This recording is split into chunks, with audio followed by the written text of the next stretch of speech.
Okay, picture this with me for just a second. You're looking at a human skull, perfect shape.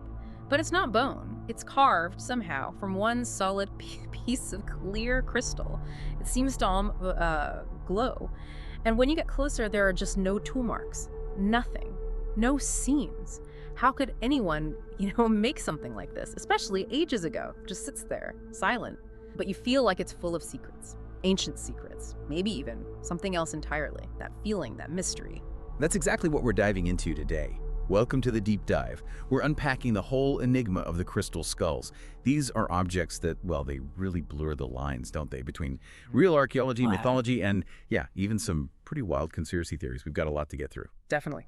Our goal today is to try and unravel all of it. The legends, these claims of, paranormal stuff, the whispers about aliens, and always that big question, is there any actual truth locked inside these kind of eerie crystal heads? Because they're more than just objects, really. They tap into something deep in us. Yeah, exactly. So whether you just love a good historical puzzle, or maybe you're really curious about, humanity's search for older wisdom, proof of something more, then this deep dive is absolutely for you. We want to explore why this mystery specifically just keeps grabbing our imaginations, why we seem to long for this kind of lost knowledge. So let's get into it. Right, so where do we even start? I guess the story really kicks off in the 19th century down in Central America. Think Maya, Aztecs. Yeah. These incredible civilizations, European explorers, archaeologists, they start venturing into these old ruins and bringing back amazing things, strange carvings.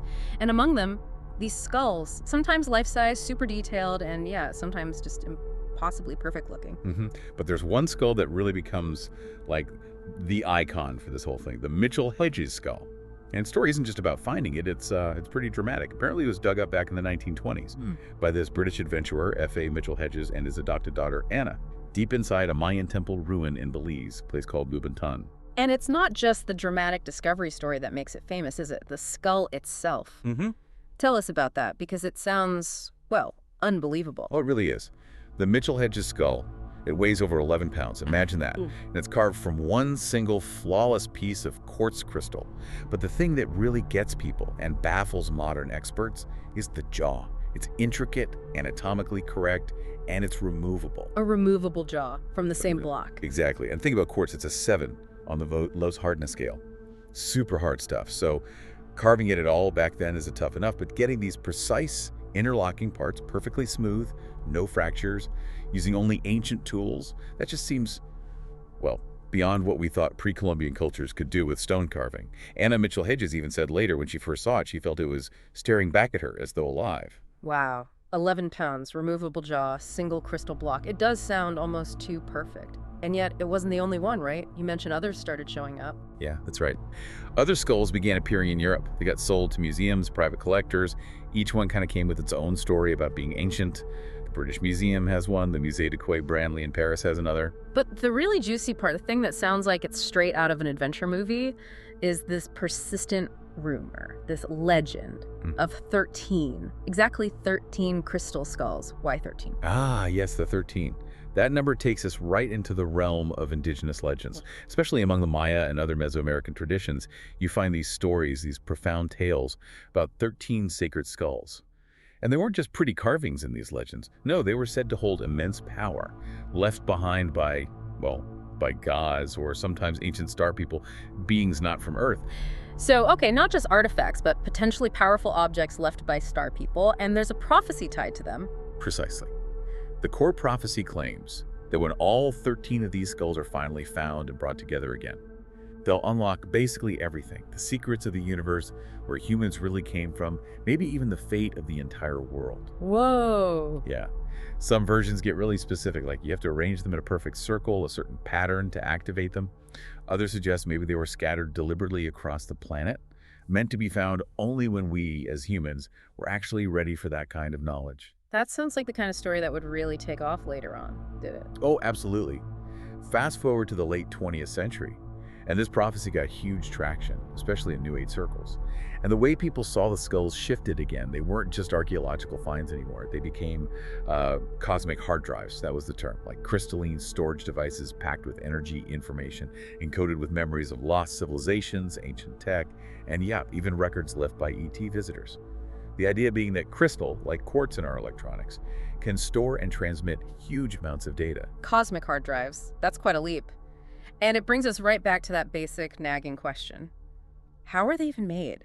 You said quartz is a 7 on the Mohs scale, harder than steel. So how are ancient people, without diamond tools, without high-speed drills, carving these things so perfectly? It's a real head-scratcher. It really is the central puzzle. When you look closely at some of these skulls, the polish is just incredible.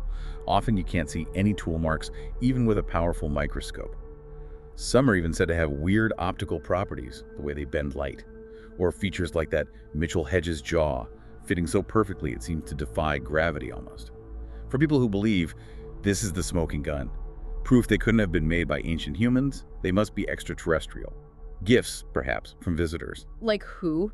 Any specific theories? Oh yeah, you hear names thrown around, the Pleiadians, the Anunnaki, maybe beings from Zeta Reticuli, depends on the specific theory. But the idea is they came from the stars. Okay, so if we follow that alien thread, what's the link back to the 13 Skulls prophecy? Are they just nice gifts, or do they do something together? Well, if you accept the alien origin idea, it clicks right into the prophecy. The theory goes that when the 13 are finally together, they don't just tell us things. They form a kind of communication device, a cosmic telephone, maybe, or a gateway, allowing humanity to reconnect with our galactic ancestors or creators.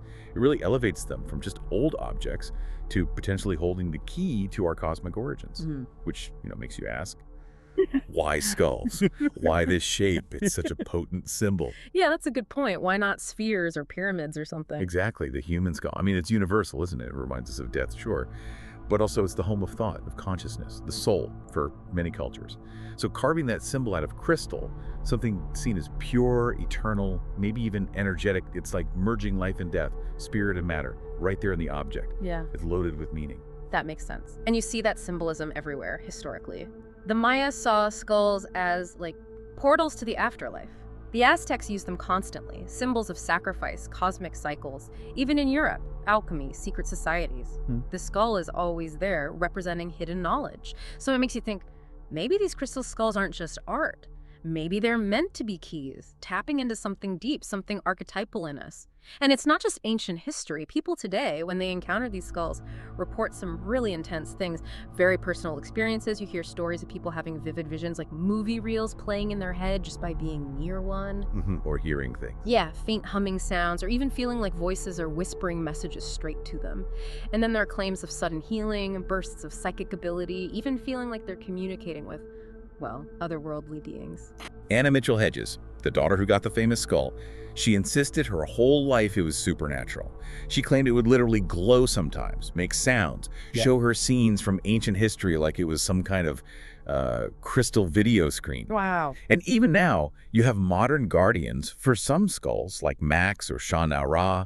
They report similar things, hold ceremonies. People who attend often claim they feel intense energy, get insights. It's a really powerful reaction people have, whether you think it's the skull itself or, the power of belief around such an object. Okay, but let's bring it back down to earth a bit. Because while you have all these amazing stories and experiences, mainstream science, well, let's just say, has a rather different perspective on the crystal skulls. This is where the debunking often comes in. Right, and it's pretty significant. When museums finally got around to subjecting their skulls, the ones in big collections, to serious scientific analysis, using things like scanning electron microscopes, a different story started to emerge. What did they find? Well, take the British Museum skull. Tests around 2005 found clear marks left by rotary tools, diamond wheels, modern abrasives. Those are telltale signs of 19th century European lapidary techniques. Not ancient Mesoamerican methods. They just didn't have those tools back then. Same kind of thing with the skull in Paris at the Musée du Quai Branly. Modern tool marks. The Smithsonian even flat out declared their skull a fake. So, if the tool marks point to the 1800s, how did they end up being passed off as ancient relics in museums? Well, you have to look at the time period. The late 19th century, there was this huge public fascination with ancient Egypt, Mesoamerica. All these discoveries were happening. It created a market. And skilled artisans, probably in Germany or maybe European workshops in Mexico, likely saw an opportunity. They started carving these impressive crystal skulls. They looked ancient-ish, played into the myths. Museums back then didn't always have rigorous testing methods. They were eager for exciting acquisitions. So they bought them maybe without asking too many hard questions. Pretty much. And once they were in the collections, the legends just kept growing around them. Okay, and what about those intense personal experiences people report? The visions, the healing, the voices, from a scientific, skeptical viewpoint. From that perspective, it often comes down to psychology. The power of suggestion is incredibly strong. If you approach an object that you've been told is ancient, powerful, maybe even alien, and it's this evocative skull shape, your mind can create experiences. It's the placebo effect, potentially. Or just the sheer weight of the symbolism hitting you on a subconscious level. Our beliefs can genuinely shape our perceptions and even our physical sensations. Right, and there's always a but with this topic, isn't there? Even with the scientific evidence showing some skulls are likely 19th century creations. The believers, the proponents, they don't just pack up and go home. They have counter-arguments, right? No, absolutely. The core argument is, okay, maybe the museum skulls, the famous ones, have issues, but not all skulls have been tested, especially the ones in private hands. What if those are the real ancient ones? And the idea that the fakes are deliberate. Exactly. Some suggest the known fakes might even be intentional misinformation, planted to discredit the whole idea, to hide the truth about the genuine ones. It adds another layer of conspiracy. And speaking of conspiracy, you inevitably get whispers about government involvement. Ah, yes. The shadowy government agencies. Well, think about it. Quartz crystals are used in transmitters, receivers. They manipulate energy, so theories pop up that intelligence agencies, maybe like the CIA during the Cold War, with projects like Stargate looking into psychic stuff. They might have been interested in the skulls. Precisely. Could they transmit energy, store information, be used for communication? It sounds like sci-fi, but some people think agencies investigated this. And then you get the rumors of skulls being confiscated, hidden away in vaults somewhere. You also hear connections to the Nazis, their well-known obsession with powerful occult artifacts during World War II. They were hunting for things like the Spear of Destiny, the Holy Grail. Did they look for crystal skulls too, thinking they held power or knowledge? It fits their pattern. It does. So fast forward to today, and you still have these persistent rumors that various governments, maybe the US, maybe others, secretly possess some of the original 13 skulls, just waiting for what? Nobody knows. And this whole thing really blew up in popular culture too, didn't it? Especially in the 80s and 90s. Books, documentaries. It felt like they were everywhere for a while. And then, love it or hate it, came the Indiana Jones movie in 2008, Kingdom of the Crystal Skull. That definitely put the idea right into the mainstream consciousness, portraying them as, literal alien artifacts. Which for most people was just fun movie stuff, but for the conspiracy-minded. For them, it's often seen as part of this idea of soft disclosure. Hollywood, maybe intentionally, maybe not, dropping hints, preparing the public bit by bit for the idea that we're not alone, that ancient aliens were real. And all this got intensely tangled up with the whole 2012 Mayan calendar thing. Remember that? Oh, yeah. End of the world, consciousness shift, all that. Exactly. A lot of the New Age narrative was that the 13 skulls had to be reunited by December 21st, 2012. That this would trigger the big shift, the new era. People held ceremonies, brought skulls together, and then, well... nothing happened. Or at least not the dramatic event people expected. Right. But did that kill the belief? Not really. For some, it just shifted the conspiracy. The new theory became, oh, the skulls did do their thing, the knowledge was revealed, but, surprise, surprise, it was kept secret by the governments, the elites. They got the upgrade, not us. It's amazing how the story adapts, and it's still going on now, right? With people who currently care for some of these skulls? Yeah, definitely. Skulls like Max, which is kept down in Texas. The story goes it was found in Guatemala, given to a healer by Tibetan monks. Its current guardian travels with it, claims it offers wisdom, healing, even speaks to people. And Shannara. I know the famous one. Reportedly found in Mexico, strongly associated with psychic visions.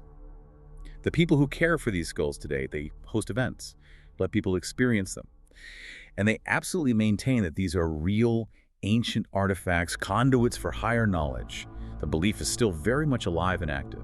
It shows how deeply these objects resonate. So what a journey. We've gone from 19th century explorers to Mayan prophecies, debated impossible craftsmanship, touched on aliens, psychic powers, scientific analysis, all swirling around these really strange, really compelling crystal skulls. It covers so much ground. It really does. And I think what makes it so enduring is that core conflict, right? Are they fakes, just clever hoaxes from the 1800s? Are they real artifacts from some lost super civilization like Atlantis?